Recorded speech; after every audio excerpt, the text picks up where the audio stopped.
第一个部分，我们常看到的我们的受信总机，对这个区块，大家应该都很熟悉了吧？好，这是我们的一般的机型的受信总机。那这个机型，我们今天所介绍的机型是 YF-1， 好 ，YF-1。前面这个区块是我们回路部分的一个显示，中间这个区块就是我们的显示区跟操作区，哦，包括了一些操作开关，包括了一些显示灯号。我们今天就会介绍这两个部分。好，那这个回路的部分呢，我们是有一块 PVC， 它还有里面的一块回路灯板来做一个组成。那这个回路灯板，我们的型号是 YFP-H。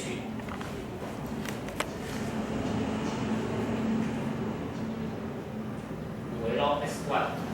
好，五维 S1。每个回路它都是对应一组，每个回路它对应一组，它包含了回路的灯号，哦，回路的区域标示，然后还有个回路的测试按键。那通常我们会对客户群这边做一个很明确的标示，哦，这就是我们业务端这边也有对客户这边做一个特别的一个服务，哦，包括我们的新的机种，哦，包括维修回来的机子，哦，维修回来机子大家可能要特别注意一下，就是回来之后，如果说看到它这边的标示并不是我们的标示的话，例如说现场它可能用写的啦。哦，或者是自己用贴纸去贴上去的，在整体美观上面是比较没有那么的整齐。那我们一样会帮他去做一个重新处理。哦，这些业务我们可以去做一个服务。那回路灯上面每个回路都有回路灯，那回路灯的显示状态，哦，以灯号来讲，我们正常的情况之下它是不亮的，哦，它是不亮的。那当火警动作的情况之下，它就一直常亮，好，一直常亮就是一直亮的意思。因为我们这个只有一个灯，所以说要去表现出其他的状态。另外一种状态断线的话，我们就用闪灭的方式，一闪一闪一闪的方式来代表这个回路它是断线。好，每个回路都有自己每个回路的一个表示哦，它不是说哦这个点它是在表示这个区块，不是这个意思。这个点它就表示它这一个区块。那这边我们就会去帮它做一个标示，哦，这个标示里面就很多的一个内容了哈，譬如说像一些回路内容啦，哈，甚至有的要求包含的回路数，哦，看它是第几回路，第几回路。那我们的编排方式，通常第一回路都是在整台总机的最左上角，哦，由左至右，由上至下这样子去做一个顺序编排。那我们这一型的话，目前并没有所谓的自动测试，所以在每个回路的灯号下面，我们都提供了一个测试按键。那这个测试按键事实上是在我们的检验基准里面，它规定要做的。它有规定说，在门板外观的部分，它要能够具备对回路的一些测试功能。它包括了断线，包括了动作。那这个开关它的作用就是在做这个部分，它包含了对这个回路基板的功能里面的一个断线跟动作来做一个测试。它要去按下这个开关，它必须要配合我们这边的操作开关，其中的有一颗所谓的测试开关，哦，它会去做按压，是在动作断线。配合这个开关的位置来去按压每一颗回路灯号下面的这一个测试开关。譬如说，我去按压断线测试的时候，对任何一个回路去按压它的底下的这个开关，那这边就会呈现出这一块基板本身的断线功能。哦，按压下去之后，这个灯号刚刚说过，如果是断线测试的话，这个灯号就会变成怎样？会闪亮的哦，闪灭这样子的方式呈现。OK， 然后动作的话，它就是变成常亮。它只要看它的开关状态是放在断线或者是动作，哦，好，然后这一块基板，就是我们所称的回路灯板。那我们都是用这块灯板来扩充我们的回路，哦，譬如说这样子的话是一个5回路的一个灯板，对不对？那这一块其实就是我们的模组了，一块灯板模组。以20回路来做个举例来讲，那这一块就必须要有几片？就是要4片嘛，好，它不会再去做任何的改变。比如说你要用回路数去除以5，哦，当然它还会去搭配里面的一些端子座，给外线去做连接。但是面板这边的基本就是以回路数，它就是以回路数去除以这个，就是它的整个数量，看它会使用到几片的这个数量。这是我们的操作面板。那操作面板的部分，我们分成2种形式哈。一种形式是用这一种机械型的开关，我们称呼它叫做敲板开关。另外一种用我们的所谓的胶膜的方式，里面是用这种我们叫做按键开关。哦，我们去按压这一个位置的时候，会有一种好像开关的一个触碰的感觉，它不是触摸的哦，不是触碰的哦，它必须要去做按压。哦，所以说我们的基板的面板的操作的形式有分成两种类型的开关。好，其实那种操作开关，那些翘板含表，我们什么意思？这边我没有列出来哈，等一下我们会看到，应该是下一次我们会把基板再做一个介绍之后，我会列出来给大家看。这边等一下会稍微会跳到那边。敲板含表头的意思就是指我们正常的，因为我们本来在做电压显示的部分，这个区块在最早的时候，我们是用一个电压表，用个电压表来做一个呈现。因为这个电压表，第一个在成本上面比较高，第二个在整个外观上面，事实上我们曾经去参展过，然后被其他的厂商觉得说我们这样子是一个落后的，哦，所以说我们把它改成这个样子。那一种形式的话，就是一个除了电压的形式，又改回到原本的用表头的方式之外，而那种表头的，它就是有配合这种敲板式的开关，所以大家不会看到所谓的按键型又含表头的，哦，就是因为这样子说，我们有多出那一型，也是一样操作面板，只是说它的电压显示这边把它改变成用电压表头的方式来做一个呈现这个电压值，好，这是比较，通常这一种形式目前就是只有中美有在使用，好，大部分都中美有在使用。好，再来介绍这些操作开关面板这边的一些功能性哈，我们就显示灯号的部分来做一个说明。第一个，火灾的总灯。哦，这个敲板开关跟按键型的开关都一样，也就是说，当火警动作的时候，这个总灯不管是在哪一个回路动作，这个总灯都一定会闪亮。哦，这个总灯都一定会闪亮。当你去做测试，如果说我们在做测试过程里面做动作测试了，这个火灾总灯还是没有亮，就代表怎样？基板可能已经有故障，这个时候基板可能就已经有故障。有可能是这个灯板故障，也有可能是这一块那个操作面板这边故障，哦，这个就要看真正的原因，哦，要去做判断。第二个部分，电源的显示部分，哦，我们是用电压过高、电压正常、电压过低这3个灯号来代表以前的表头，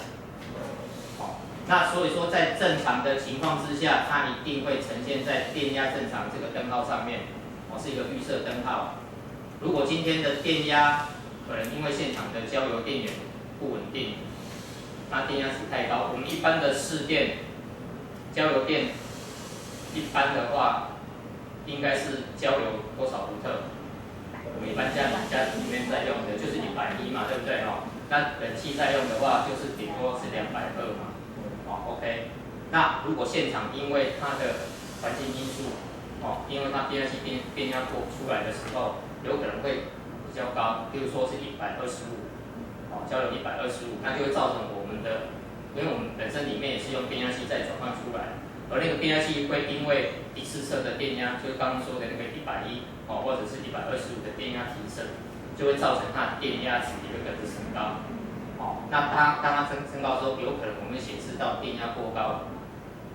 有可能会显示到电压过高。那目前我们设定至少这个电压过高的值都是在130伏特以上的了，才会显示到这么样的一个高电压的一个呈现。那电压过低呢？电压过低就是低于我们表头电压，大约是在18伏特以下，直流的18伏特以下。那以下的话是代表说包含没有电的0伏特也算包含0伏特也算。好，那这边底下还有2个电源灯，一个是代表交流电源灯，一个是代表预备电源灯。所指的就是刚刚说的一次侧电源的部分，它现在目前是用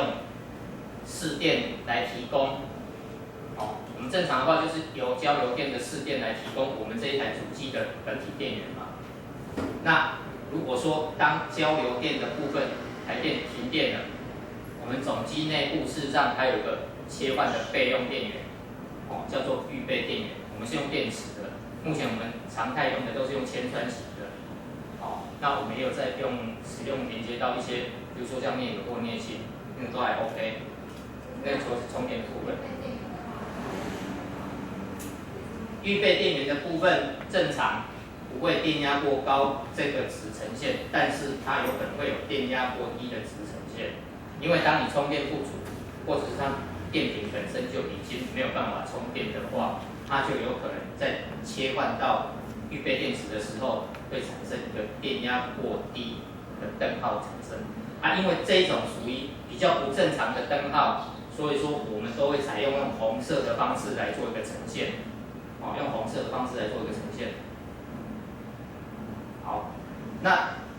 也就是说，当交流电源灯动作的时候，就代表说，我们现在目前以台湾来讲的话，就是台电有电嘛，对不对？那如果那个交流电灯不亮，已经切换到预备电源灯的话，那代表说现在我使用的电源是用到预备电池的电源。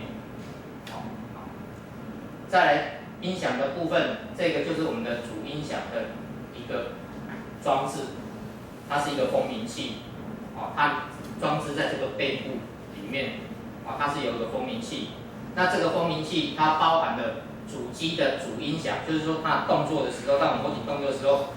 也必须要有个声音来提示这个管理人员嘛，在现场的这个主机旁边的人员，必须要有个声音来提示他，这个地方叫做主音响。动作的时候，那如果说是回路断线或者是回路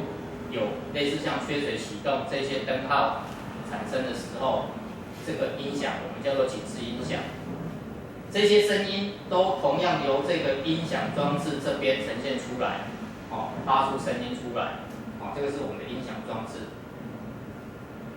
然后再来就是状态指示灯，状态指示灯里面包含了火警发信灯，等一下这些开关，这些功能的话还会再做一下介绍。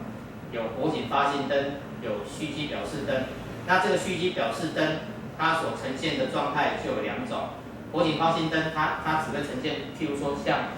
我们的综合盘上面的火警发信机，它如果那个 A 点有接线连接到我们的收信总机内部的话，当压扣被压下去的同时，这个火警发信灯的灯号就会同时亮起来。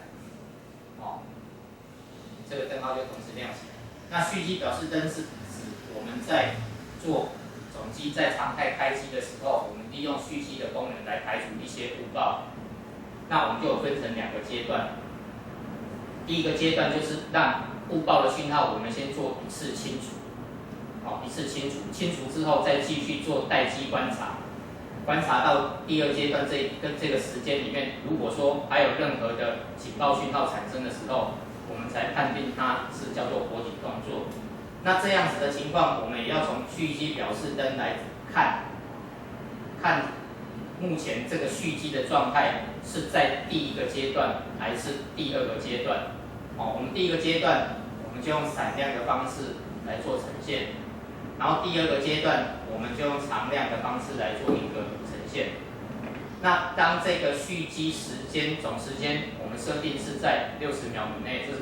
这是我们的那个基准里面规定的，它一定要在60秒以内。好，那60秒之后，如果说没有在任何的动作状态产生的时候，当然这个蓄积表示灯这个灯号就会跟着消失，又重新再来了。也就是说，在下一个讯号再来的时候，它又从第一个阶段这个灯号开始做动作，开始闪亮，然后8秒我们把它做一个复归，再进入到第二个阶段，从8秒到第60秒或者到第50秒，我们这边来去做一个常量的动作 ，OK。再来就是开关注意灯，注意开关灯，注意开关灯主要的目的是在于我们在操作板上面的任意的一个开关，它是指这个区块这个区块不是包含测试开关，这个区块里面的任意一个开关，如果说有被按压到停止的位置，不是在定位的位置，我们这个白点按压在正常的位置，就是叫做定位。如果说我们不是按压在正常的位置，任何开关放置在停止的时候，这个开关注意开关灯就会以闪灭的方式来做一个呈现。为什么？它就是要提醒这个现场的维护或者是管理人员知道说，现在的开关并没有放置在正常的定位状态。因为如果说没有放置在正常的定位状态的时候，有可能譬如说我现在把一个地区音响关闭了，当真正有火警讯号产生的时候，